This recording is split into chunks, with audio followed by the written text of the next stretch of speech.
எல்லாரும் எப்படி இருக்கிறீங்க? அமெரிக்காவில் இன்னைக்கு டெம்பரேச்சர் -4 டிகிரி.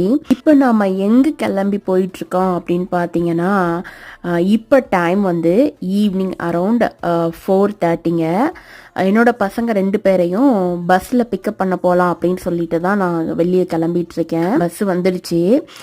இந்த மாதிரி கிளைமேட்டில் தரை எப்படி இருக்குன்னு பார்த்தீங்களாங்க. நான் அதுக்காக தான் இந்த வீடியோ உங்களுக்காக கேப்சர் பண்ணியிருந்தேன். தரை வந்து கீழே வந்து அப்படியே ஸ்லிப்பரியாக இருக்கும் பாருங்களேன், ஸ்கேட்டிங் பண்ணுற மாதிரி. அது மேலே ஒரு ஐஸ் படிஞ்சிருச்சு. அதுக்கு மேலே இப்போ 2 நாளாக பூ போல் ஸ்னோ விழுந்திருக்கு. ஸோ நமக்கே தெரியாது, நடந்து போயிட்டு இருக்கும்போது டக்குன்னு இப்படி வலிக்கு விட்டு ரொம்ப ரொம்ப கேர்ஃபுல்லாக தாங்க நடந்து போகணும். இப்போ பாருங்களேன், என் பையன் நடந்து வந்துட்டு இருக்கான். வந்துட்டு இருக்கும் போதே தரை வந்து வழுக்குதா.